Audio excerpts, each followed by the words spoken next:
Hello, space friends. This is the Launch Sequence Podcast, and I am your host, Space Tomato. Every week, I like to have a content creator or industry professional of some sort come through and talk a little bit about space games. We dive into unique perspectives and interesting content.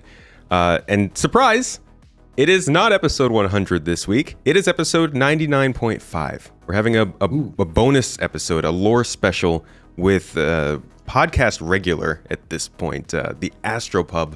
My man, how you doing?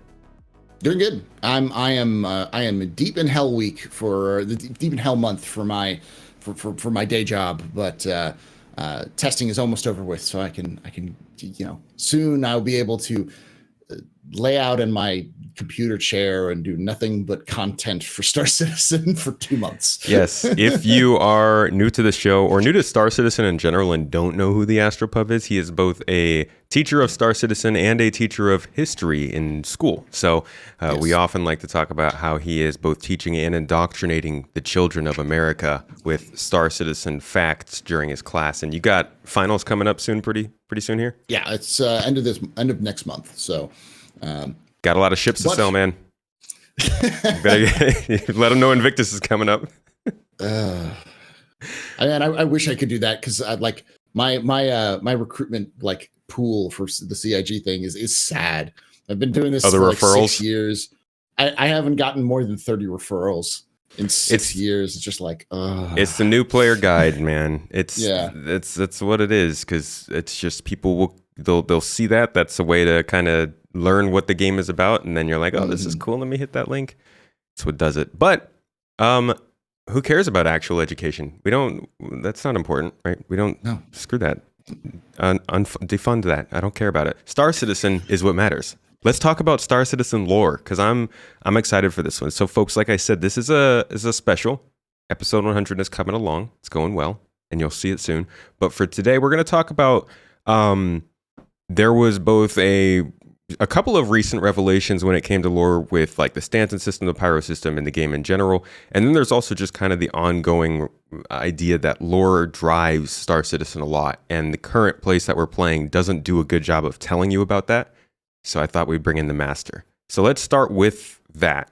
Where are we in the Star Citizen universe? Like the system that we're in? Who's in charge?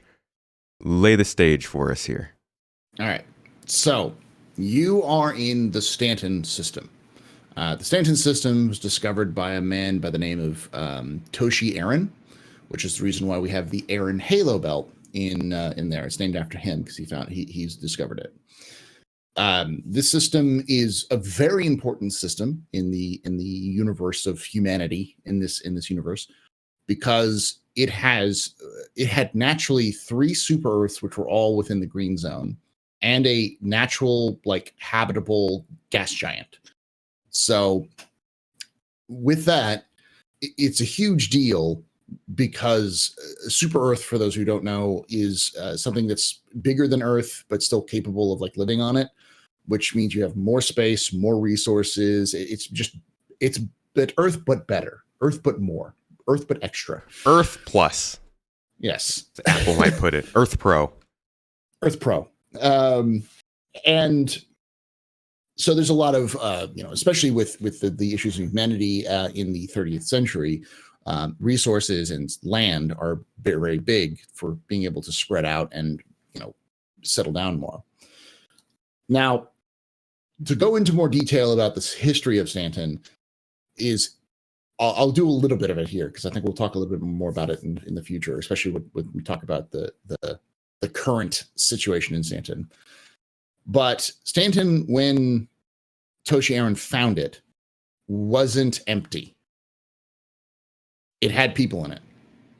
And so when the UE showed up, they weren't the first people there. There were groups of people who had lived in Stanton before Toshi reported it to the UE, which is, interestingly, the reason why you see these ruined outposts in game now. And likely the origin of those outposts that we will see in game in the future, the kind of frontier outposts that CIG wants to add. They were convinced to move And by convinced to move, I mean the UE brought in a battle group and said, "Get out. Convinced This is ours with now." convinced with dangerous and sharp objects. Yeah, It's basically. thorough convincing. Yeah. I am. It is. There are some modern language to use for that, and I'm not going to use it here. But I am doing a video on this. So We don't allow convincing of that nature in most places. No, it is not considered a natural or proper thing to do, and in fact, it violates several human rights. But those people were removed, and the UE sat there and was like, "Well, what are we going to do with this thing?" And didn't know what to do. I think that's probably one of the first ways that you're kind of lost in Star Citizen is like you don't even know where humans are in history.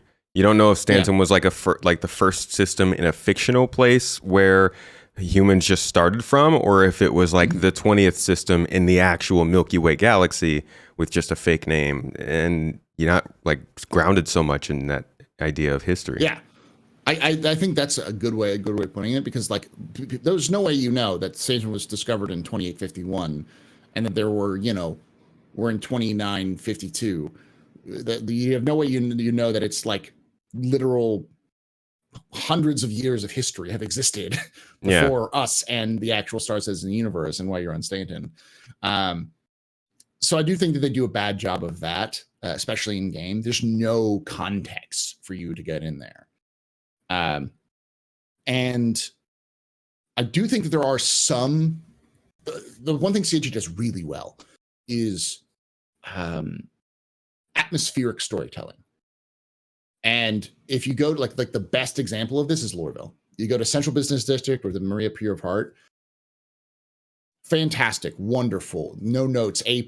Like you hear the voiceover in the Maria Pier of Heart talk about who Maria Hurston was. About you get to know that how dystopian the Hurstons are based off those little announcements. And if you go to the back end of hidden in the very back at the very bottom of the steps of the Central Business District, and that main lobby when you come in is an actual history. It's a timeline of when Stanton was found, when Hurston purchased it, and all sorts of stuff. But to continue on with that sort of story. I'll give you even more bare bones basic. Humanity discovered this thing called the quantum drive back in the late 21st century. That led to expansion to the solar system, and then the discovery of what's now known as jump points, which are like which are not artificial, but they're like naturally forming wormholes. And those jump points led us to expand out of Earth, first to a system called Croshaw, into a system called Redder, and a bunch of others. We have something like 40 or 50 different systems that humanity has discovered, and of those, maybe 30 of them have become part of a globe or a human central, like a human unified government called the United Empire of Earth. Originally, it was called the United Nations of Earth, then the United Planets of Earth, and now the UE. There's a whole history in there of the Mezzers, which is not nice, human dictator who controlled everyone through xenophobia and his family ruling and such.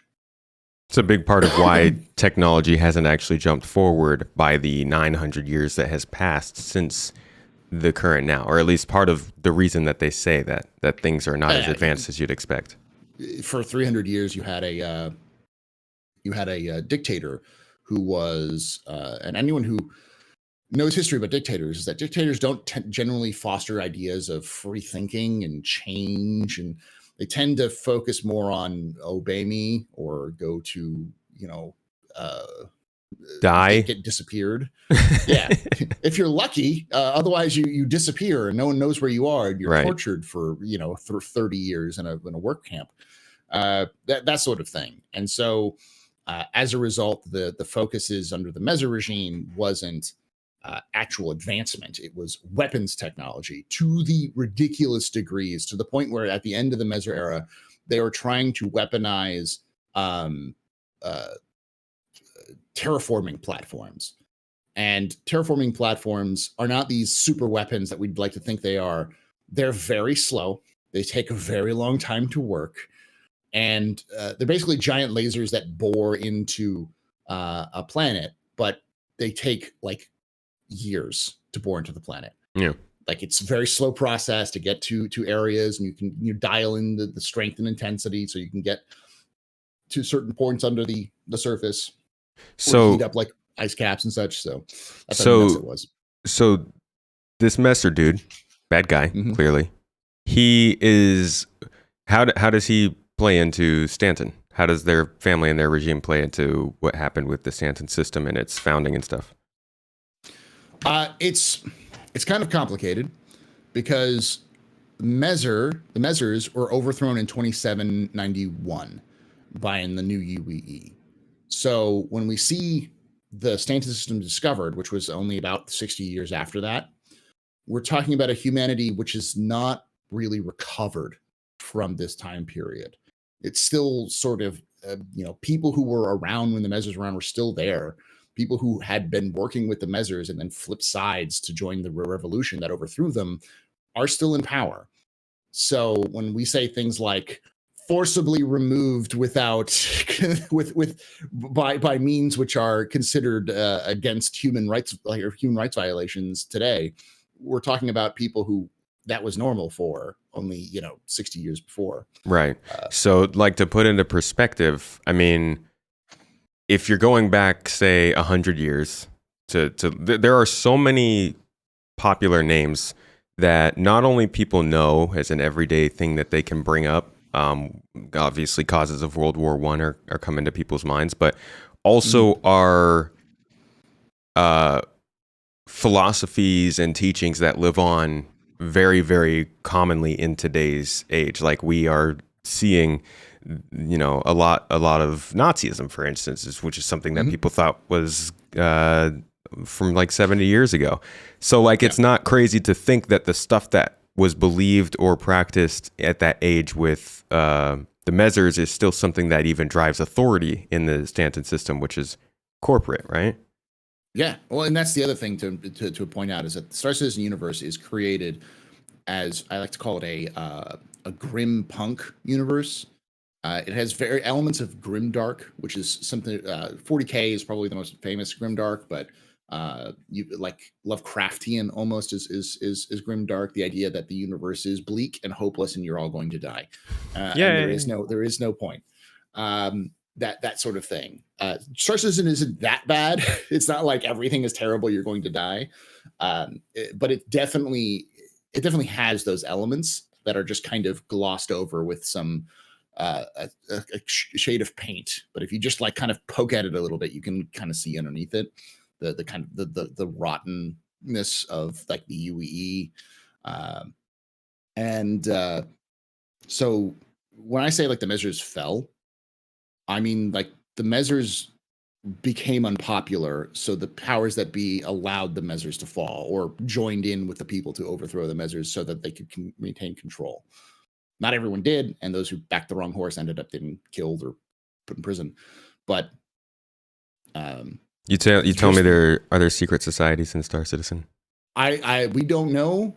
There is a conspiracy theorist podcast in lore called The Plain Truth. I 100% am expecting a secret society. Wait.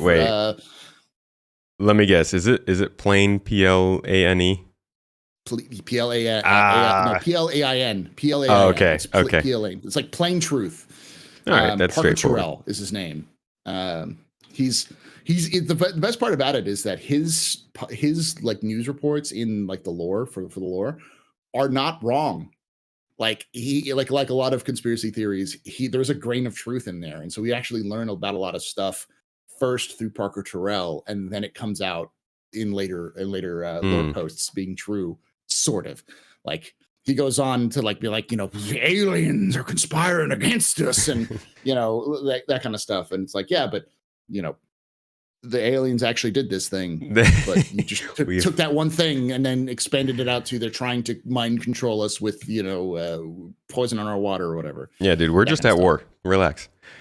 Yeah. So kind of already getting the hint then at like the state of where we are. I mean, I think Yeah. you touched on something really important there, which is like the measures weren't necessarily. It's not like they were executed or something like that. It was kind of like they were the people themselves didn't like the measures, but they were kept in power, and then the people who kept them in power decided not to. I think that really opens up Star Citizen to have a lot darker undertones than people would think the game has. Like you were saying, the whole grim dark idea. Yeah, I mean, and I say like it's also got cyberpunk, and anyone who knows the cyberpunk dystopia knows that cyberpunk's dystopians are mega corporations control everything, and everything's based off of profit. And Stanton is a great example of that because Stanton is entirely owned by corporations. The 3 planets or the 4 planets in the system, each planet is named after a corporation that controls it. Hurston for Hurston Dynamics, ArcCorp for ArcCorp, Crusader for Crusader Industries, and Microtech for Microtech. So companies own entire planets with very little oversight from the government. So I love how yeah. I love how they all have their own jurisdictions too. Like a Yeah. law in one place that you break might not be a law in another place, and vice versa. And the worst part about this is in the Star Citizen lore, this isn't like new. They've tried this before. And the thing is that every time they've tried this, it's failed very badly. One time was a place called Nexus, which turned into a pirate haven. And the last time this was tried it was in this little star system you may or may not have heard of called Pyro, which was controlled by a corporation and then failed. And then all these pirates showed up. It's almost like corporations shouldn't be in charge of star systems because they always fail. And that's one of the reasons, one of the big narratives that are going through with Stanton right now is the Nine Tails. The Nine Tails being everywhere and screwing everything up is kind of like history is repeating once again with the pirates being able to come in and destabilize corporations because corporations don't really care about the actual safety of the system. They only care about the profit that the system can make. And the Nine Tails bullying Crusader is a big part of that. So it's important to know that like Stanton is really well regarded in the UEE as being the commercial capital of the UEE. It's like if you want to buy something, anything, you go to Stanton. You can buy anything you want. Anything that's ever made in the UEE will find its way to Stanton first before it finds anywhere else. So like people go to Stanton for like shopping trips and stuff like that. I think that all is like a big red arrow as to why we started in Stanton, but I'm sure there's several reasons. Let's expand on that a little bit. Why we started? Why? Why players are being put in Stanton? I mean, besides the fact that everything is there, you touched on something there about how there is like it's owned by corporations. There's a ton of discourse, obviously, that's going to be bubbling under the surface. It's not really obvious to us in the alpha, but like in the future, it feels like there's so much potential for missions and factions and stuff like that in Stanton that we just haven't even seen or heard about yet. Does that feel like part of the goal of Stanton is for it to be a central activity hub amongst the other star systems? Stanton is the third major system in Star Citizen. CIG has crafted it so that we have 2 major systems which are super important to the lore. We have Sol, which has Earth and Mars and where we are now, and the Terra system, which includes Terra Prime, which is kind of like I think it was originally called Nova Terra or New Earth. The idea being it was Earth but better, literally, because it didn't even require terraformation. It was already ready for humans right when they showed up. So it was placed there for us. Divine destiny. Exactly. Divine intervention sort of thing. Manifest destiny. Yeah, that's it. And so for those of you who don't know, the a lot of the lore is early, and I'm talking about bare bones, back of the napkin starting points. The scaffolding that Star Citizen's story is built around is the fall of Rome. And so the concept is that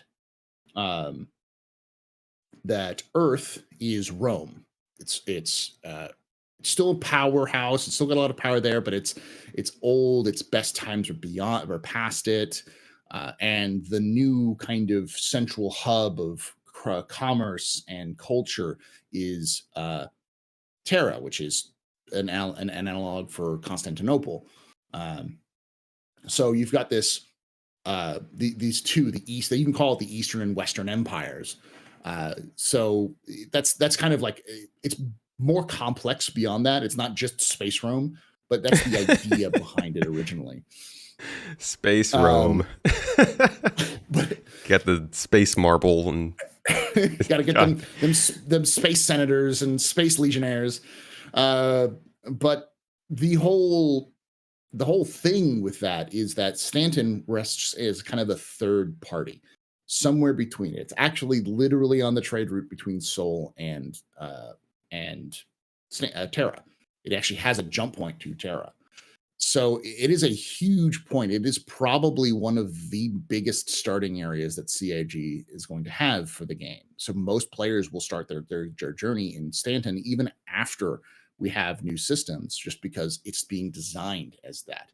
The reason why we're starting in Stanton is, well, technically speaking, every system or every planet had its landing zone. So it allowed CIG to craft that. But narratively speaking, it is the crossroads of the game. You from Stanton, you can go west to Magnus and then towards Sol, or east to Terra and then towards places like the Xi'an Empire. It's located within 2 jumps of the Vandul system. It's located within 2 jumps of the Xi'an. It's located within 3 or 4 jumps of the Banu. It's very centrally located across the entirety of the map. So it rests as this fulcrum upon which players can move. Cool. So geographically, it's pretty central.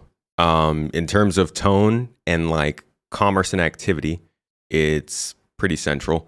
Overall, like in the game itself, it's a very like central place that you're gonna want to be. Within itself as a system, what kind of things are unique to this system that you think make it a good point for them to start off with, but also for like new players to start off in? It's not fully developed, so most of the system is actually completely underdeveloped. As we know right now, the moons have a couple of outposts. That's about it. So that's actually that's really curious, because that's something that I've noticed a lot, and I think a lot of people would like to hear about. Obviously, you have like planets covered in buildings, and these crazy floating platforms, and like all this stuff that shows a very technologically advanced and developed system. Yet the moons are super barren. And even the planets themselves outside of the cities are super barren. Is that by design, or is that the game just lacking having been in development long enough? It's a little bit of both. I think it is partially by design because the system has only been around for 100 years. Like ArcCorp, the planet that's filled with the city, just all buildings, is a oddity. It's actually seen as a wonder, as like one of the wonders of mankind, because they were able to develop it so quickly. And the secret behind it was that they sublet pretty much all of it super cheap. They're like, hey, we're not going to regulate you, and you get super cheap land. Here you go.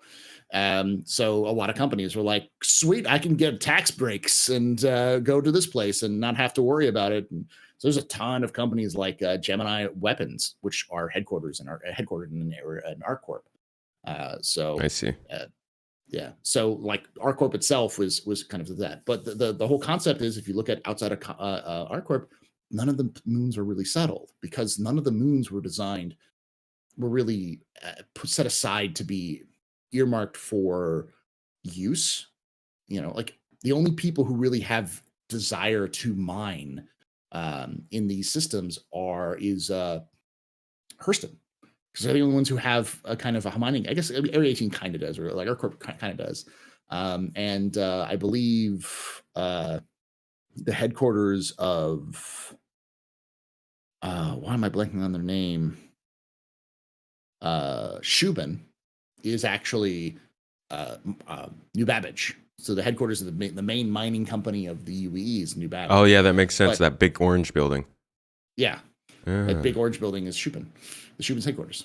And they all of those, like Shubin has more of it, which is why Shubin mining platforms are everywhere, our mining stations are everywhere. But you're not seeing like industrial grade mining operations. Right. We may see some of them, but probably not that much, just because the value of it is not high enough for corporations to do so.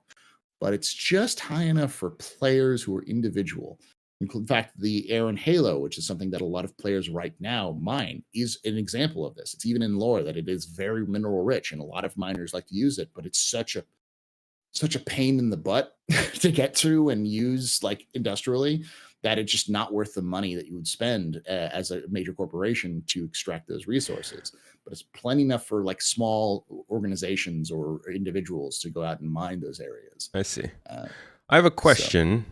Are there any lore stories pertaining to companies or settlements or anything like that getting set up on a moon, or like just giving us an idea of, at this point in human history, what kind of effort, what sort of a journey for humanity is it to try and set up a new mining outpost or trading outpost on a moon or something like that? Because I think that can really ground the belief of, hey, there's not that many people on Lyria. It takes years in advance for people to make this happen, and a lot of them fail. Just wondering if there's any stories like that. Not stories in Stanton's particularly. There is an interesting story in that Loreville, which was started as basically a barracks for them to build what would become Loreville, they call Central, which is the big tower, Yeah. and then around it. It was literally a barracks. Like it was just a big bunch of blocks with where you could, they could house their workers in. And it stands for something like location orienting a resource or something like that. It's actually the LOR is actually an acronym, and then people just started calling it Loreville as a joke, and that's how it stuck. So that's how Loreville became Loreville. Love some lore for Loreville. Yeah, and that took several years, like 20, 30 years just to build that building. And that's with a planet that has already been terraformed and ready to go. We also have some outside of Stanton. There's another system called Centauri and a moon called Yar, which is, again, breathable, or not a moon, a planet called Yar, which is breathable, but it's very sandy. It's very dusty. And they found some resources on it, like well into its existence, which caused a huge boom of mining operations to pop up. But within a couple of years, all of those resources were dried up, and so people just left. And the founders of the Tumbril actually met in one of these outposts, and they talked about how much of a pain it was to maintain. It required 3 people to permanently live there, to maintain it, to just make sure people could live in it, let alone have any operations. So these systems, like the prefab habs that we see in moons right now, are not too difficult to set up if you have the right amount of money. The problem is that once you've set them up, it takes lots of manual labor to keep it running, because there are no AI. There's no AI. Yeah, there's nothing that's like the big one. Yeah. Universe. So everything has to be manually done. That is a huge catch for the game to say things like that. Like, okay, humans as players, you guys have to do all this manual stuff to make things happen. Oh, the bases don't run. You have to be there to maintain it, do the engineering, do the power supply, all that kind of stuff. Yeah, there's no AI, of course. Yeah. So it's like everything requires someone to do something. Someone has to unclog the toilets. Someone has to make the beds. Oh my gosh, I could show them Amazon Alexa and they'd be mind blown.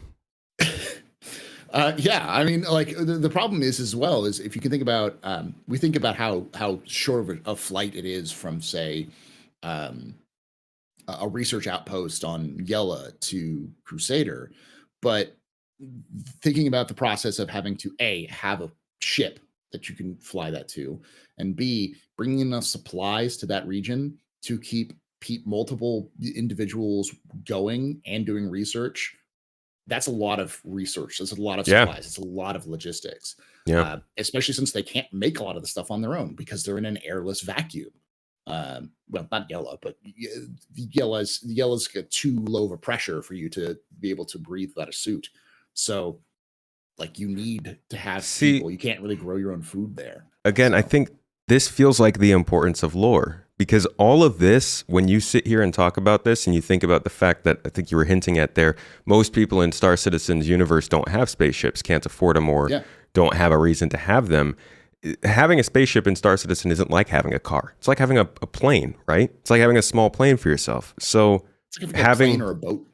so You know, having to be out in a place like that that's remote, that requires constant supplies, like you said, and all that kind of stuff, it makes sense that there aren't that many things going on the moons and stuff. But I really hope that they can find a way to start to sell that through advertisements, through the lines that AI say, through the missions and the way they talk about it, and even to an extent through like all of the stuff we have to consider when we're going out there. yeah, I think they will. I think the big thing is resource system to like kind of like because again, CIG is really good at atmospheric storytelling. And I think as they start adding the resource system and maybe missions to go like, hey, go reactivate this outpost, which has been abandoned for so long. You have to go through a checklist of things you have to do. And you might go back to the end and you're like, wow, this is a pain in the butt. Like, oh my God, how do these people live here? Like, I need to put how much food, how much water and oxygen, and they use how much a day? Okay. Yeah. uh, that sort of thing to kind of really, but that's more of like an atmospheric thing, something they could tell through a mission chain, which doesn't really involve any kind of lore or narration.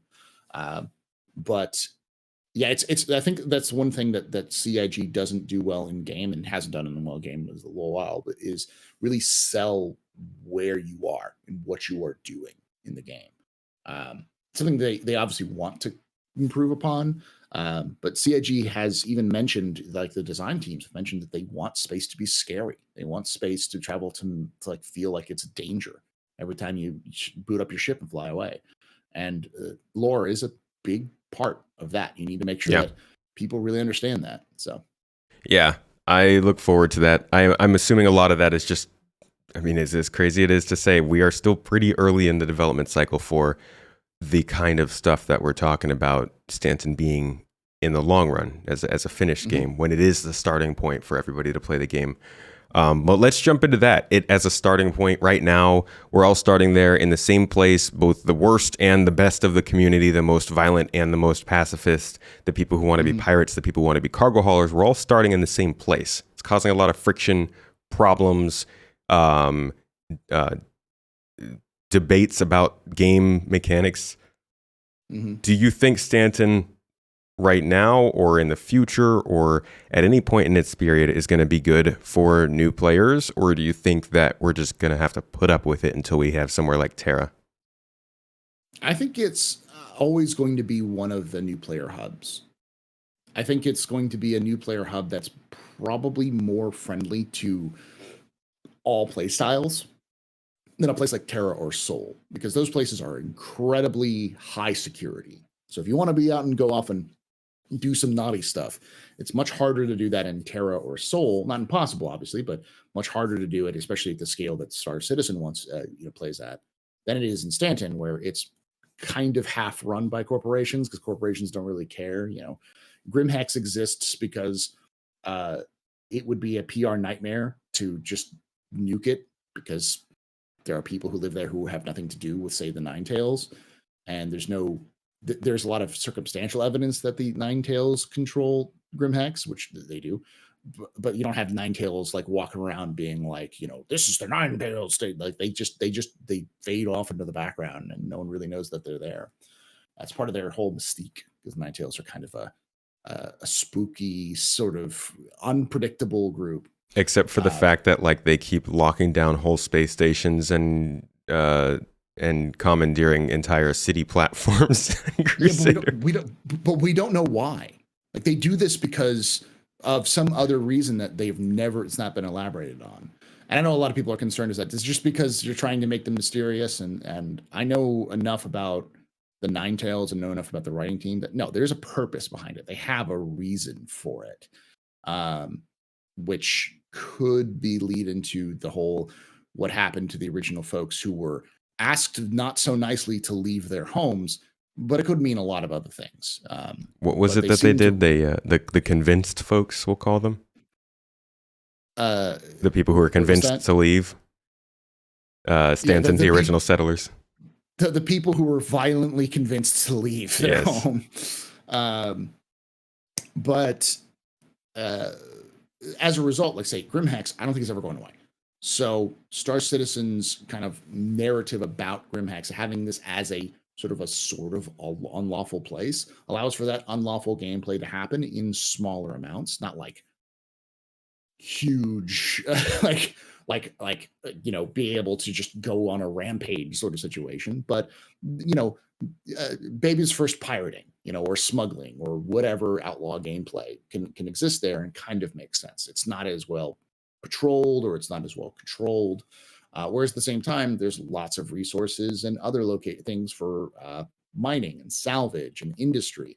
So it allows for more of both new players, or both like new players can get both of those sort of worlds. I do think going forward, though, Stanton will become less valuable to people who are not just starting off their careers. So when people are like, okay, I've made my first, 200, 300,000 UEC, I've got a new ship, or I've got my new equipment, I'm ready to go, and you realize that you plateau at a certain amount, or even Right. Yeah. start going down because it costs more money to run your ships than it does to get what you're getting out of the system. Because CIG wants to eventually go, okay, you're grown up, you're too big for your crib, go to where Yeah. you need to go to. Yeah. Well, and so the lore really does fit that because of the kind of loose nature of the law enforcement, and because the resources are not being exploited by those people there, but there's not really letting anybody else do so. So kind of the idea being that like a central star system is almost going to, or how central a star system is almost going to be inversely proportional to how much you're getting paid for your work. Like if you're going to be in the center of commerce in Stanton, then being a cargo hauler is going to be super easy and super safe, but not really going to pay you much, right? No, exactly. You're basically doing a UPS driver in Dallas. You're not exactly going to be making millions, but you're probably not going to get ambushed and let off into a warehouse where they make a hostage video of you. That's very unfortunate for like an Amazon delivery person. It's a lot. Exactly. You're not really gonna experience that too often in the Stanton system, but you're also not going to be making millionaires. You're not going to be the new Jeff Bezos or whatever. So. Yeah, and it also is possible that somebody's going to come up and like hold you at gunpoint, right? Stanton is it's safer to do business stuff, but not necessarily like. There are bad sides of the neighborhood. There are places you just don't go if you unless you know the right people or have the right reputation, because you're just going to get bugged. See, kind of thing. I feel like that is another thing that like through lore, through the star map, they're definitely going to have to be like, hey, you're in Stanton and this is a cool place to be, but like, don't go to that area because there are still criminals in Stanton. There's just not as many. Mm-hmm. And I hope the way that works out is like, because there are more deterrents against piracy in Stanton, there aren't as many, but maybe they are better than your average run of the mill, hey, I just want to get started in piracy kind of thing. Yeah. It's hard to tell. I think that's a big part of the gameplay design. And it's where kind of lore dives into gameplay. And I think that really has to do with AI. Because we really need to have the AI system in place where they're like, you jump to an area, say you're jumping to Yella, and you immediately get interdicted by a bunch of, Ninetails who basically say, we don't know you, buzz off, leave now. Like they don't necessarily shoot you on sight, but they'll basically say, get out, just go. You're in the wrong place. you make the wrong move or do it. And if you decide to come back, they're like, hey, we warned you. Yeah. kind of situation. It- And where pirates, you can do some piracy and be like, oh, I'm around Grimhex and these other areas, I'm fine. The second you jump even like within a breath of a major station, the security is just like, hey, what's up? We're gonna arrest you now, kind of situation. But And that all that's- requires AI. So like to really kind of sell that problem.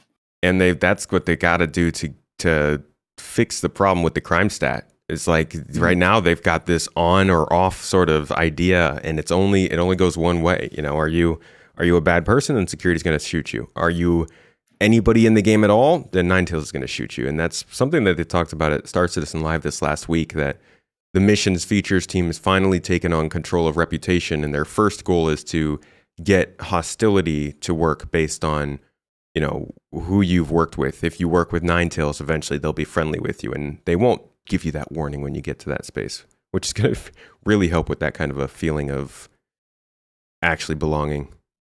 Yeah, and it's important because a lot of those things are tied directly to the lore, or when we talk about the lore of the game.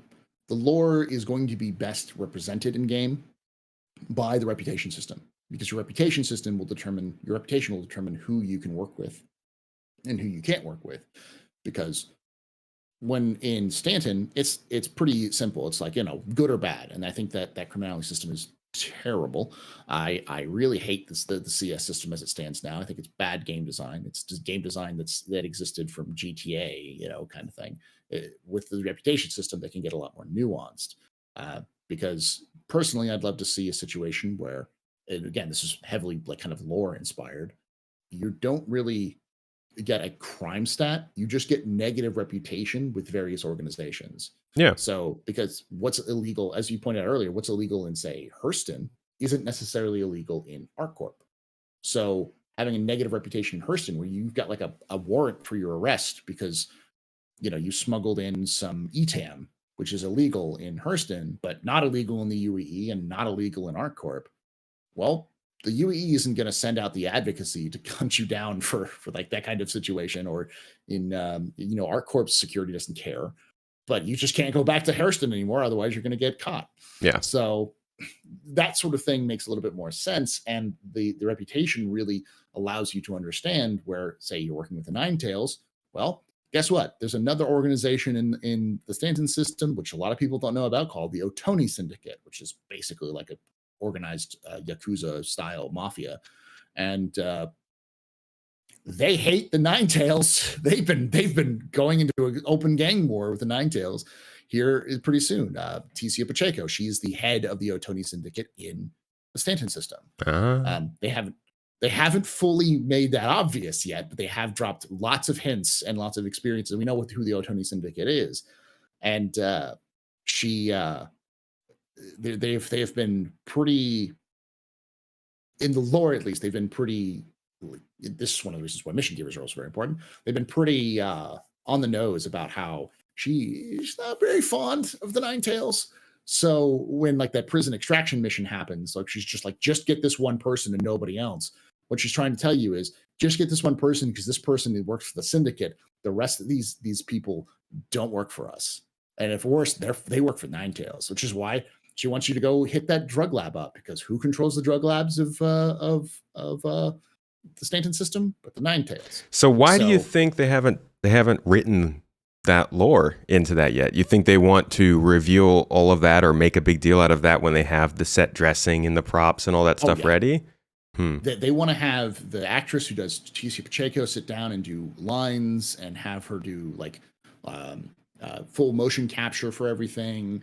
They want to have a big event. They want to like sell it. They want to sell it, and they want players to experience like what a gang war is like. And I don't think they're ready for it, because I don't think they have the full tech yet. They want to have that reputation system working. Because the concept is say you work for Ticia, you will not be welcome in Grimhex at all, like shoot on sight situation. And that makes the lore matter, because knowing that Ticia Pacheco runs the Otoni Syndicate and that they hate the Ninetales, they do not work together. You piss off the wrong person, you can't even go to some places in the game, which is why lore matters. And you would have a gradient of that if you worked for Tisha, maybe R Corp Security would have a big problem with you, but Hurston would only have kind of a problem with you. And maybe because you Yeah. were working with Tisha, which puts Nine Tails against you, that means Crusader Security has a little bit more for you, simply for the fact that you opposed their enemy. That is, Yeah. that's the magic of what we hope the reputation system will be. They seem to hint at that being the thing, but we just haven't gotten that deep yet. Yeah, it's they've explicitly said that they want to do that, and Yeah. the issue is more, and they have the technology now. It's just now that they have to actually do it. The Now gameplay that behind it, yeah.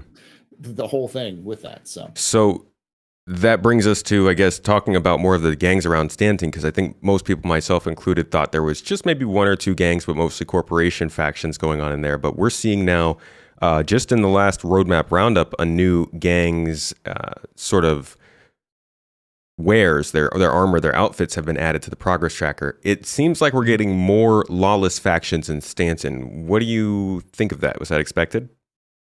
Yeah, oh for certain. We've actually had lawless factions in Stanton since 2.0, but with that were name dropped. But they were mostly just names. They were names on a mission card. They didn't actually really exist as an organization.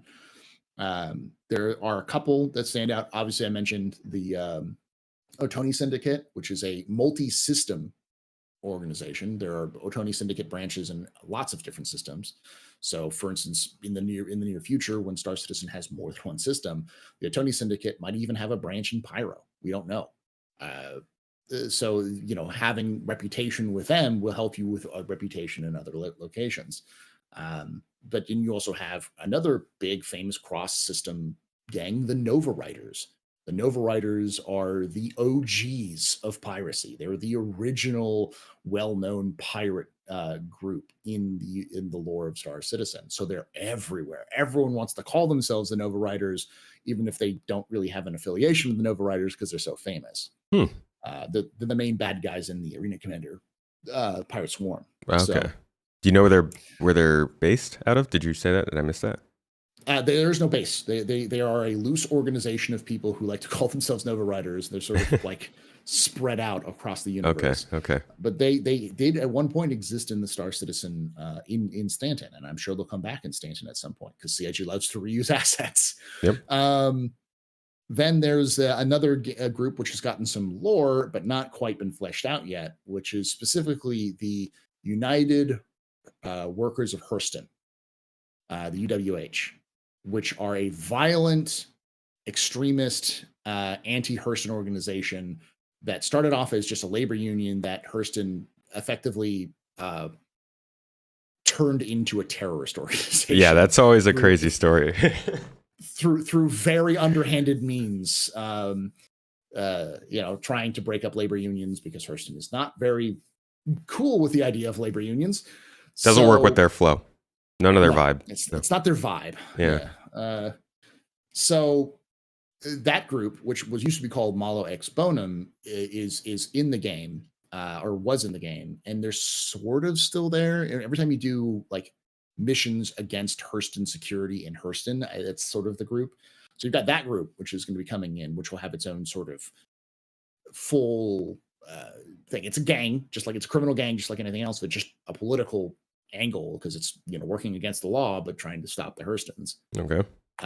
Then we have our old boys, the ones that everyone knows about, the Nine Tails, which are fairly powerful, but they came out of nowhere.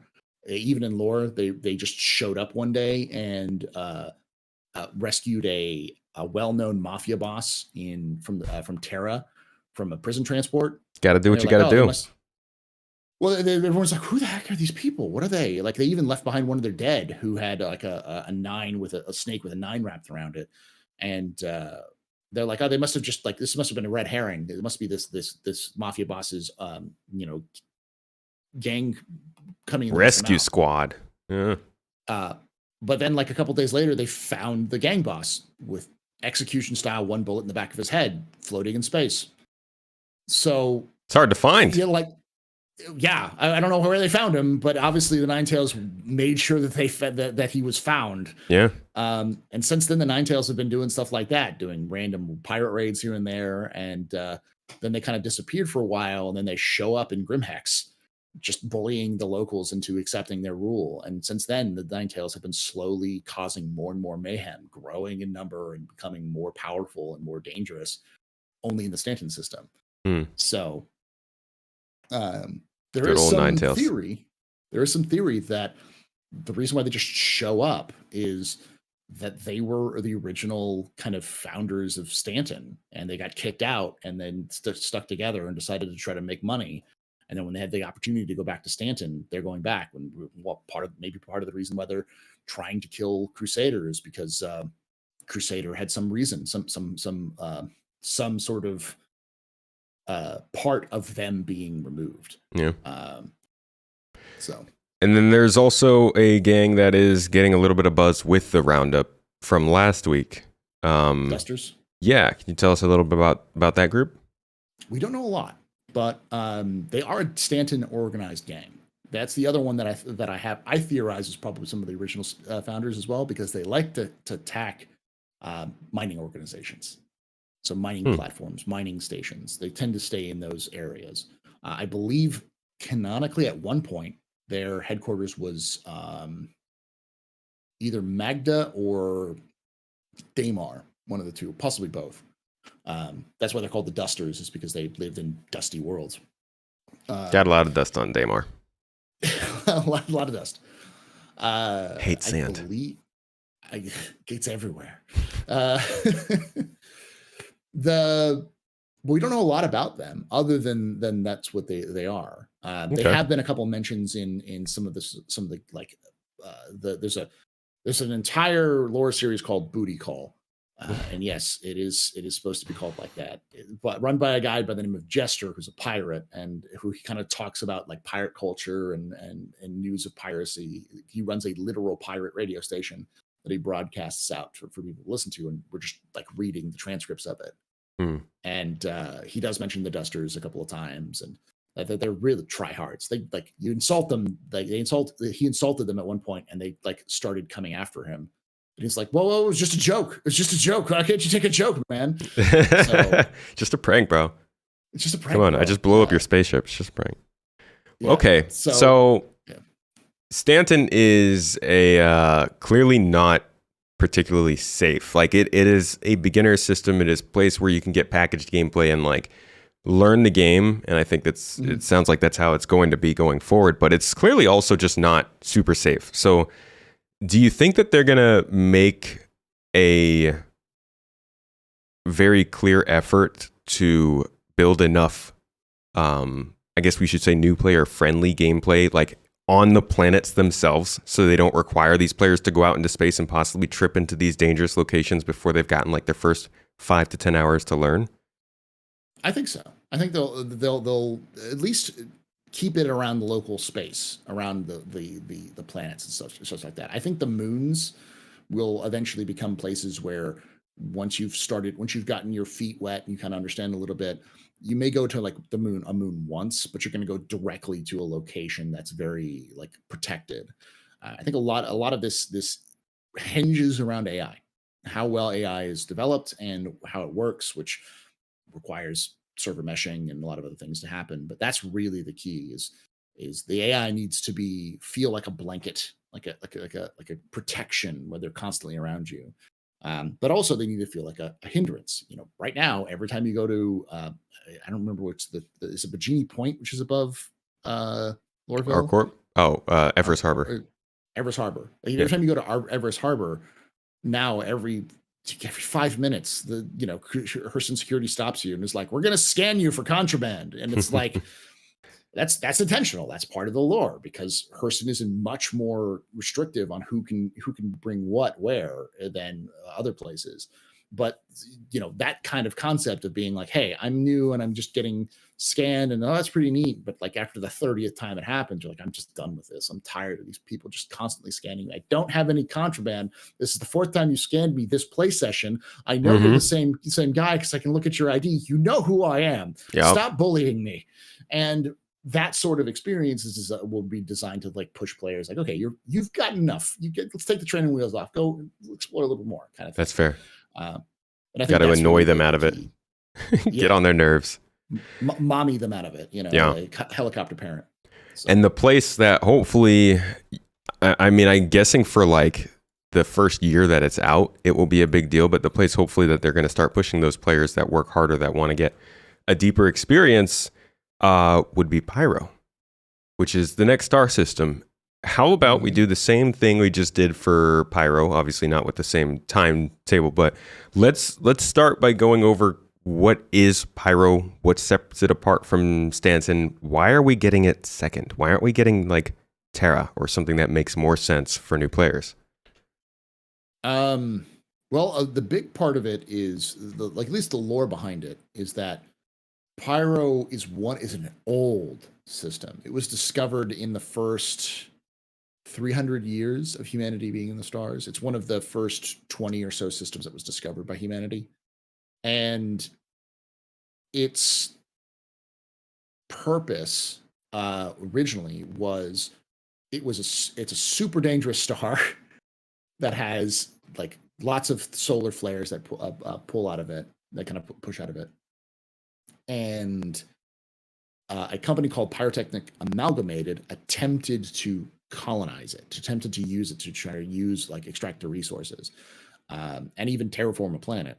And they failed spectacularly to the point where their entire company collapsed as a result of this. It's painful. Which is where the name Pyro comes from. It's from Pyrotechnic Amalgamated. That was what it was. It never had a name, and that's what the name it eventually got. So it's this. You can think of this as an old ruin of a system that still has people living there, but these people are, some of them are the descendants of the original settlers, some of them are outlaws. It's really a wild frontier, Wild West, outside of the influence of the human government, the UEE. It is designed not to be a friendly place. And to answer the question as to why this is the second one, why not Terra?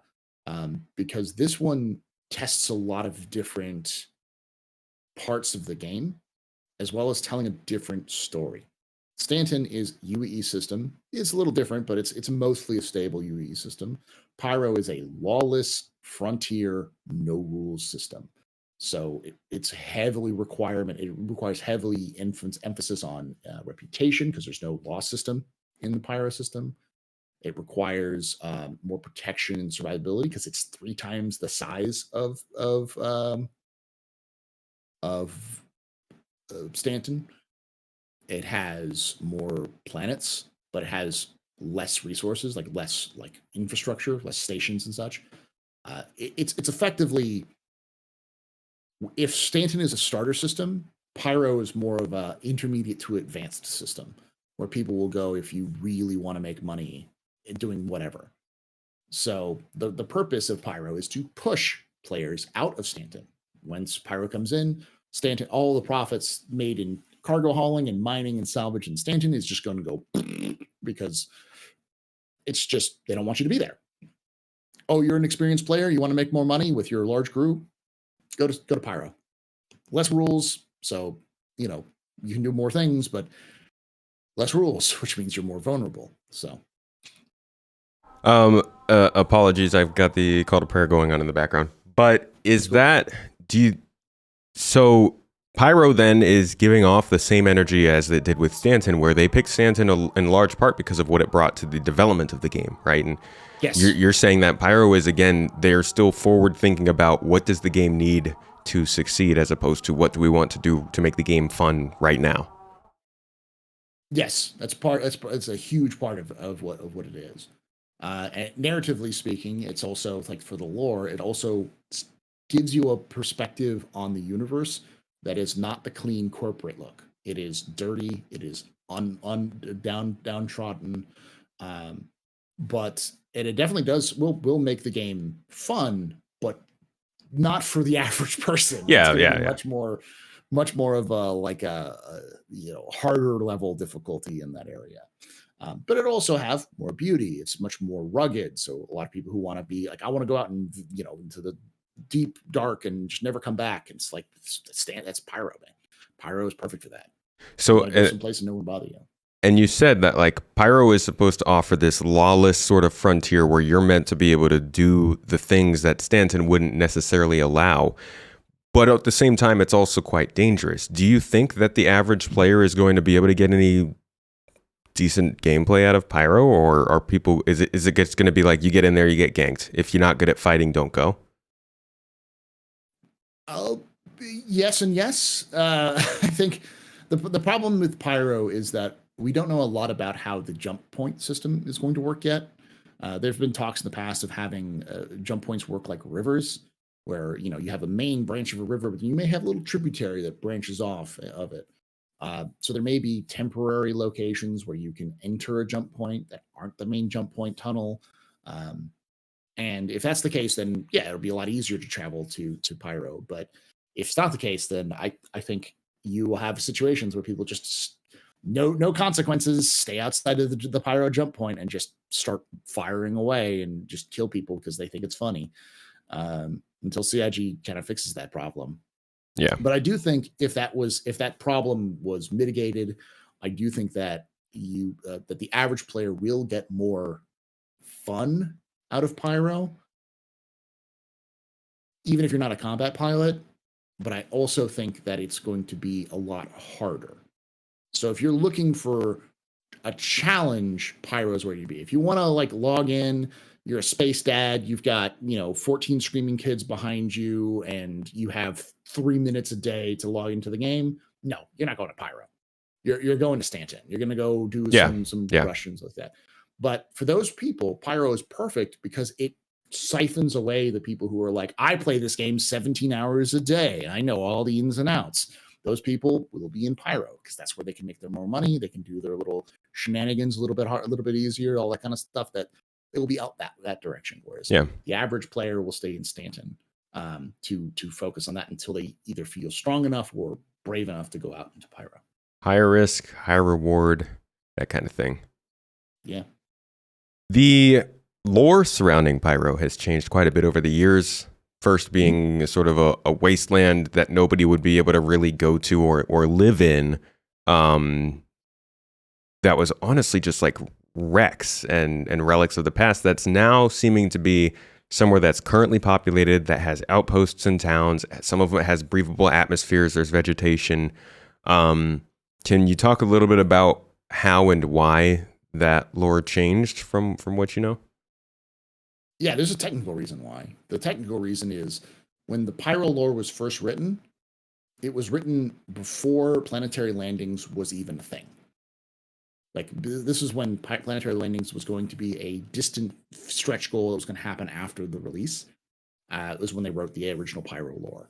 After that became the reality, they realized that they wanted to do Pyro as the second system. They'd always kind of known that they wanted Pyro to be the second system.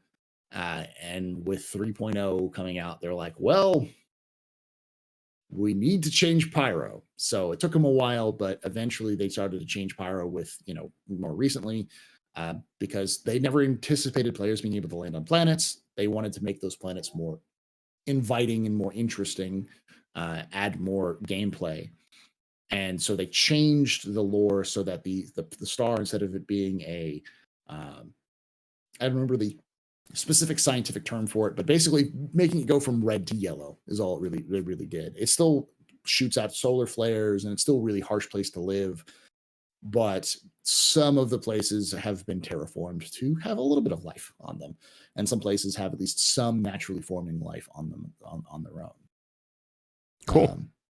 So yeah, it's really not changed that much. The concept of what I just said before, where gangs have taken over, an entire company collapsed because of it, all that is the same. It's just they've changed it so that to make it more interesting for gameplay and more interesting in storytelling. It's a lot more interesting to have a group of people who want to settle and colonize the system they're called the Citizens for Pyro, who are actively recruiting the UE. They're trying to lobby the UE government to send in more help to help them settle the system, and that is much more of an interesting storytelling. There's these people who are average people who just want to live a life, who just want to be away from these criminals, and they're trying to get help, but no one's listening to them because the system just isn't profitable enough.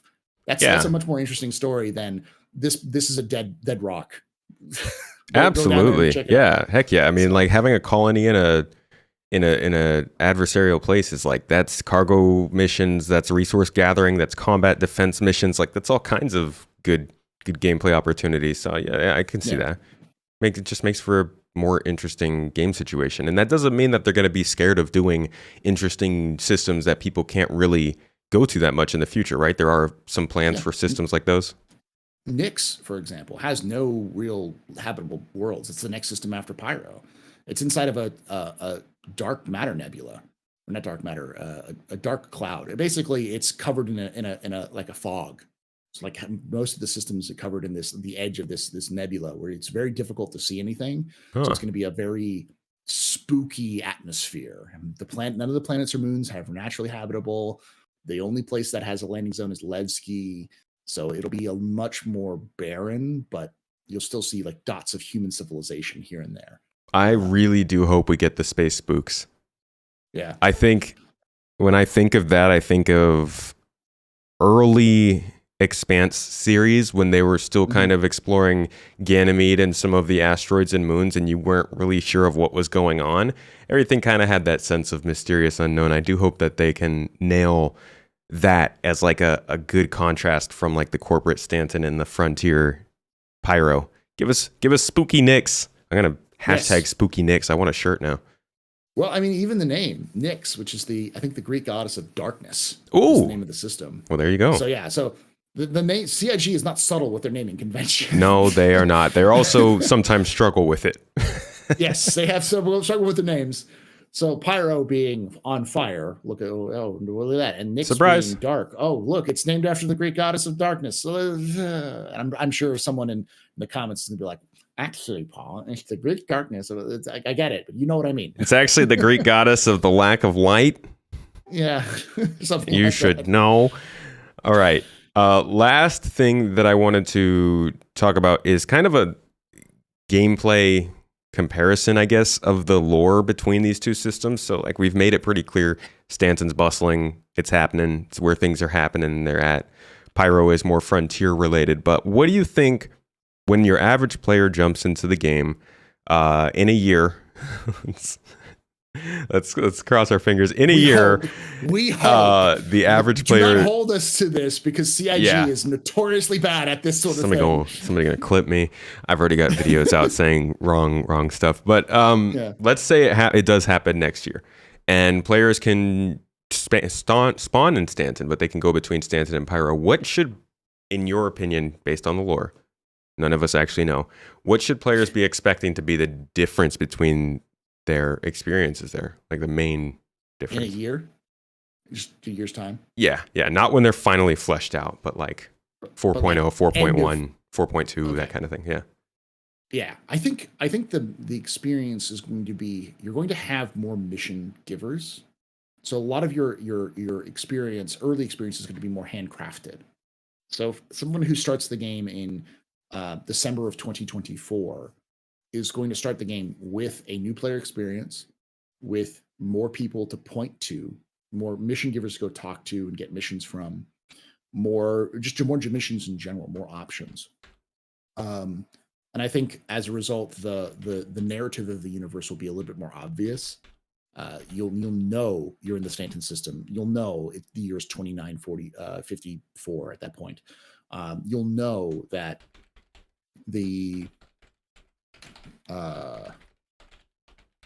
you'll know that like Stanton is a corporate system and Pyro is this lawless system. Those things will be told to you narratively as well as atmospherically. And I trust enough in CIG's ability to write, because I've seen some of their writing that they'll do a good job of doing so without heavy-handed like smacking you across the face. I don't think we're going to see a situation with a game where like any kind of new player tutorial is, by the way, you should press F key to do this as part of like a narration, Right. or any kind of, it'll be done in a story that makes sense, that works with the universe, and helps kind of flesh that whole thing out. And I think in general, players will have a better understanding of their actions, that their actions have consequences. I think that will probably be the biggest change, is that while your actions have consequences now, it doesn't really have long-term lasting consequences. Yeah. Deciding just to go, I'm going to go through this bunker and kill everything. That's, oh yeah, you go to jail, whatever. Meh. But in a year from now, you will have a criminal record. That record will follow you wherever you go in the game, because persistence means that your reputation isn't just a little tick. It is actually going to be recorded.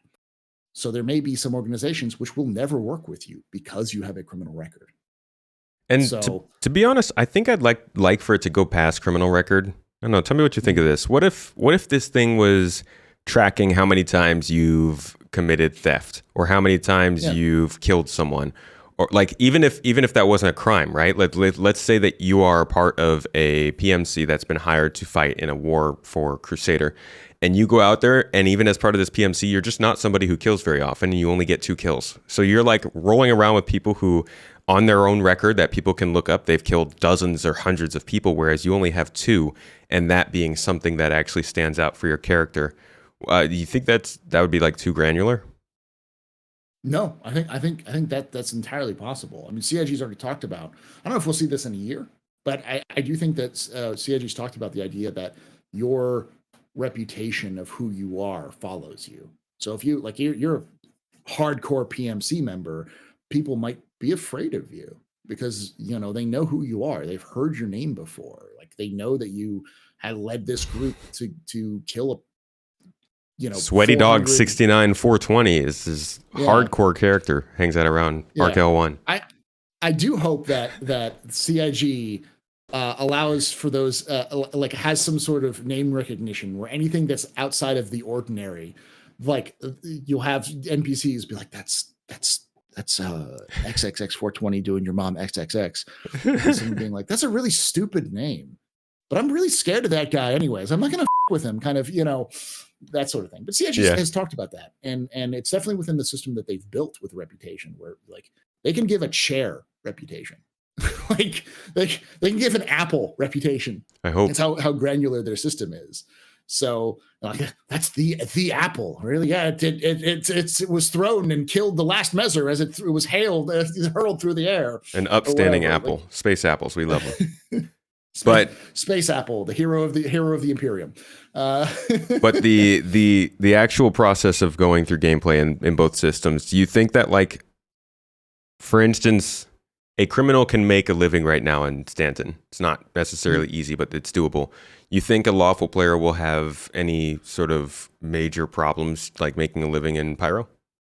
No, I think it's going to be the same. It's going to be reversed. Like, criminals will have an easier time in Pyro than they do in Stanton. And I think the lawful players has a much easier time in Stanton than in Pyro, but it's not impossible. It's just going to be more hard. It's going to be harder. You're going to require more planning, more preparation. And I know everyone freaks out when I say stuff like this, but and friends, people, you're going to know people. Oh God. I know it's not why I play an MMO. It's a sacrosanct to say that you need to have other players in an MMO, and CIG is destroying the game because they require you to have 2 people to help you out with a ship, and no one's gonna play it anymore, and rage. But like, especially early on and before they allow for NPC crew, which I don't think is coming anytime soon. The earliest would be the end of next year. I don't think that. That sounds early. Yeah, that sounds too early based off of what we've seen, like, and heard in the month reports and such. But yeah, like you should need other people. Just like in Stanton, pirates are going to start to need other people to yeah. So I think having some form of, like, if you're in Stanton as a pirate, earning potential is higher.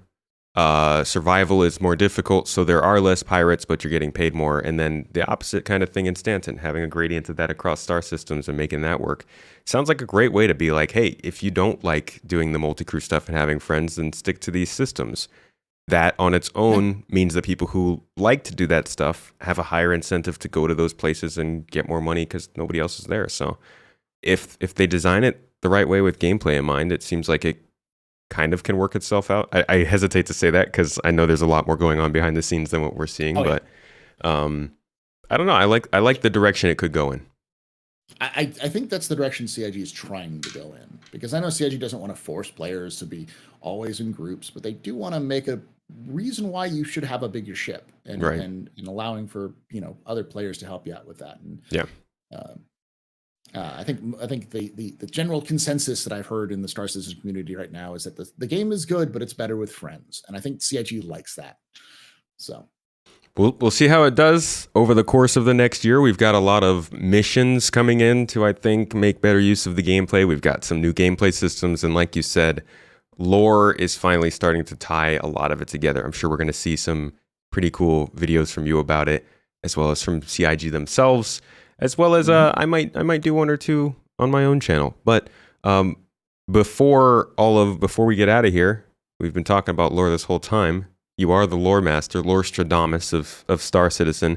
I put my name in the hat for the AstroPub as the official, non-official lore master of Star Citizen.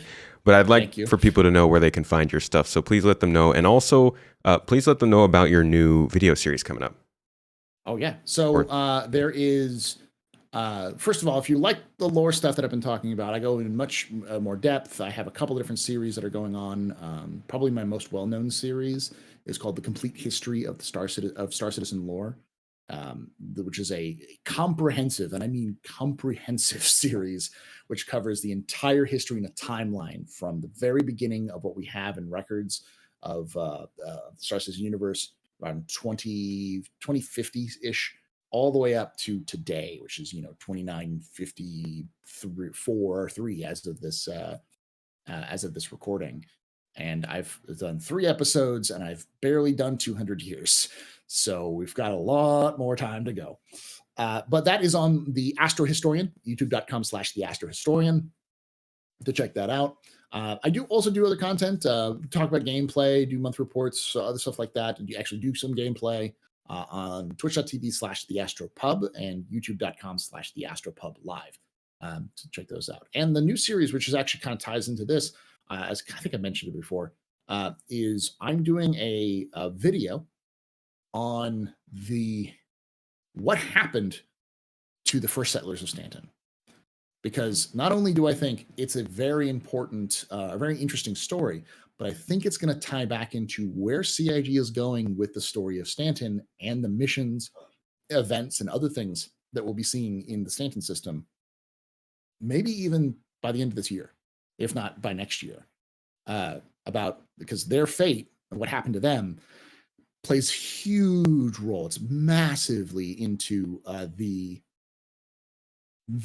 why Stanton is so odd, why it's so disruptive, yet why there's still problems in the Stanton system despite it being theoretically controlled. And it's a story that CIG wants to tell. And I accidentally, I thought, oh, this is an interesting story because I remember something from way back, and I accidentally into it, and I mentioned something on Twitter, and one of the writers who follows me on Twitter said, "Oh yeah, it's very interesting and tragic story," and he implying that it's still going on. Just going in there. What a tragic tale we might be finishing telling. Yeah, it's like, you what?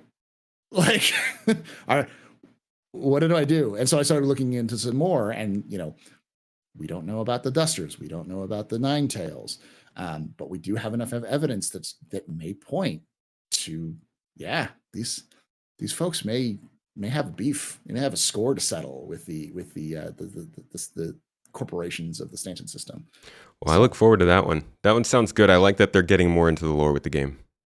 Yeah, it's great. It's fantastic. And it goes everything from the macro scale all the way down to micro scale in terms of individual people's stories, which is always fun because that helps us kind of tie back into why us connecting to the game. Yeah. So we all have that connection. Like when I played Halo, Sergeant Johnson was hilarious and awesome, and he's the reason why I really paid attention to the lore. And then I read the books and all that kind of got into that. And, you know, people really like, you know, individual characters in Mass Effect, and that got them into the lore of Mass Effect and so on and so forth. So Yeah. that personal connection is key, and CIG is starting to make those. So I'm glad they are. We'll have all the links to that stuff down below in the show notes. And AstroPub, thank you so much for ending us off on this key one. Like I said, folks, this is the bonus episode. We'll have episode 100 up next week, something a little different, something new. I really do hope you tune in for it. It's something that I've been working on for a few weeks, and I think it's going to be a lot of fun to watch. Besides that, new videos coming out as always. Please check us out on youtube.com/spacetomato or spacetomato2 if you want to check this audio out, or this podcast out in video form. And if you are watching the video on YouTube, it is ad-free on audio platforms. So whatever you like to listen to your podcasts on, check us out there as well. Either way, thank you all for coming to watch this one or listen, and I'll see you next week.